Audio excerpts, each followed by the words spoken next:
The prairie was still that evening, the kind of quiet that carried both comfort and loneliness. And in the small wooden cabin by the edge of the river a poor rancher sat, sharpening the blade of his worn knife while his two little daughters played in the dust. Life had never been kind to him. His land was dry, his cattle few, and each season brought more struggle than relief. But he carried his burdens with the steady silence of a man who knew no other way. Just as the sun began to sink low and paint the sky with gold and fire, he heard a sudden cry, sharp and desperate, carried on the wind from the river bend. He dropped the knife and ran, boots pounding against the cracked earth, his daughters calling after him, but his mind focused only on the sound that grew louder with each step. When he reached the river, his heart jolted to small native children were being swept away in the swollen current, their arms flailing, voices choking as the water pulled them under. Without a second thought he plunged in,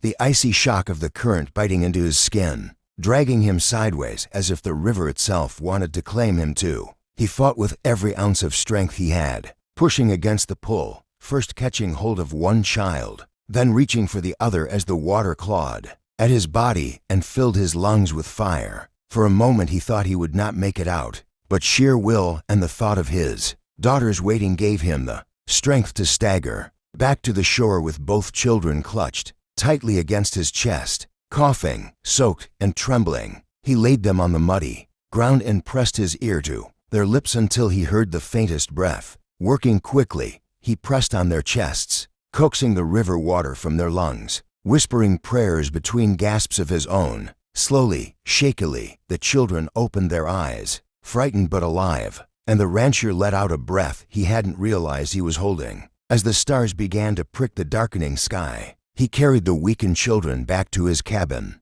His daughters rushed forward, wide-eyed, their little hands brushing the wet hair from the strangers' faces. That night, by the dim glow of the lantern, the rancher wrapped the children in dry blankets, fed them what little bread and broth he had left, and sat watch through the long hours, knowing that saving them was only the beginning of a greater story. The night stretched long and heavy around the little cabin, the kind of night where every creak of the wooden walls and every whisper of the wind seemed sharper than usual. The poor rancher sat on the edge of his chair, his weathered hands resting on his knees, eyes fixed on the two native children lying under wool blankets near the hearth. Their breathing had steadied, but their small faces still showed the exhaustion of the river's fight. His own daughters had fallen asleep nearby, curled up against each other on the floor, trusting that their father would keep danger away. Yet danger was the one shadow he could not ignore, for he knew well enough what it meant to find two children from the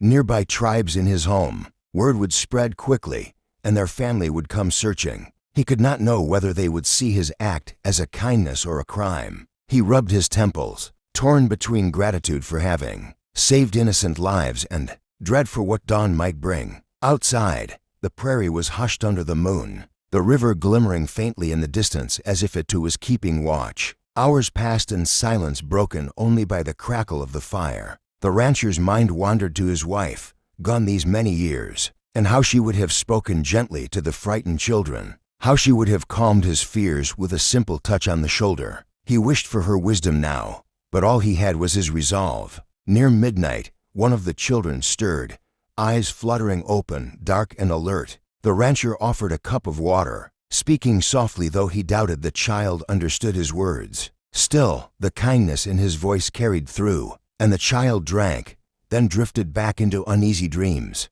The rancher pulled the blanket higher around their shoulders, his heart heavy yet strangely calm. He had chosen the right path, no matter the cost. Outside, the first coyote calls echoed across the plain, answered by another in the distance, and the rancher knew the land was alive with eyes that never slept. By the time the sky began to pale and the first whispers of dawn colored the horizon, he was still awake, shoulders stiff, watching the embers die. Then, faint at first but growing louder, came a sound that froze him in place, the thunder of hooves, many hooves rolling across the plain like distant storm clouds. The cabin walls trembled as the sound grew closer. The rancher rose slowly, his chest tightening, and stepped to the door. There, against the rising sun, a line of horsemen stretched across the land, their silhouettes sharp and unyielding. At the front rode a figure crowned with feathers, spear in hand, eyes fixed on the small cabin by the river. The rancher's daughters,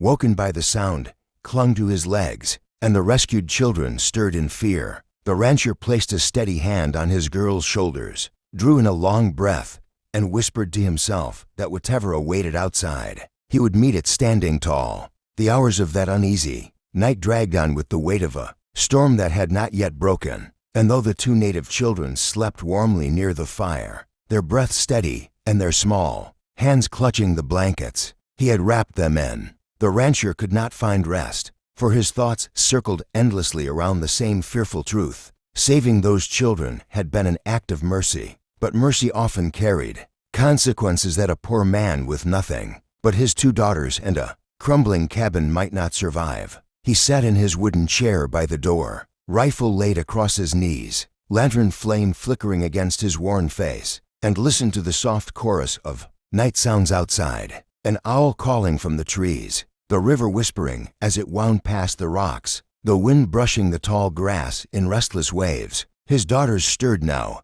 and then in their sleep, one mumbling a dream, the other rolling over and tugging the blanket tighter, and he wondered what they would wake to face when the sun rose. For every kindness shown in this world, there was always the chance of it being mistaken, and he knew the fathers of those children might not see his rescue as salvation but as theft, or worse, as trespass. Yet, as his eyes shifted back to the little ones he had pulled from death's hand, he could not regret the choice he had made. Their faces were innocent, their lives worth every risk. He thought of his late wife, her voice gentle but steady in his memory, reminding him that compassion was the only true wealth they had ever possessed, and he whispered her name into the dark, as if her spirit lingered still in the cabin. Hours bled into one another, shadows lengthened and shrank, until at last the black of night began to soften into gray. The rancher rose slowly, his body stiff, and stepped outside to breathe the air of dawn.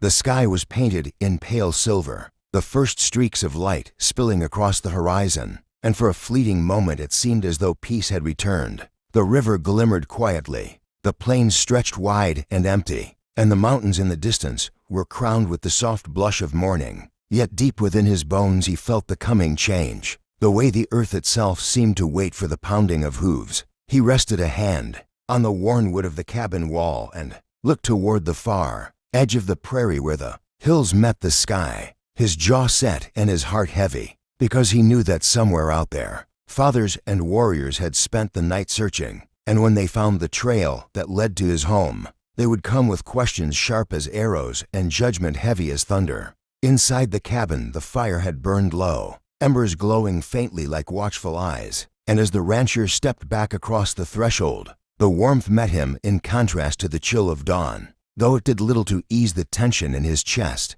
the children still slept, their breathing steady, their faces soft in the glow, and his daughters stirred awake, rubbing their eyes with small fists. Before crawling toward him with questions forming on their lips, he hushed them gently, pressing a finger to his lips, and pointed toward the door, as if to remind them that silence was safer than sound on mornings such as this. They nodded, sensing in his expression that the world outside had changed, that something unseen was drawing near, and they clung to his legs for reassurance. He crouched down, his rough hand brushing back their tangled hair, whispering that no matter what came, they must stay inside, hold each other, and trust him. Their eyes, wide and solemn, reflected the firelight, and he felt a surge of both pride and fear. Pride for their innocence, fear for the burden he must carry to keep that innocence unbroken. Rising again, he returned to the door, opening it just enough to let the light of dawn spill in across the floorboards.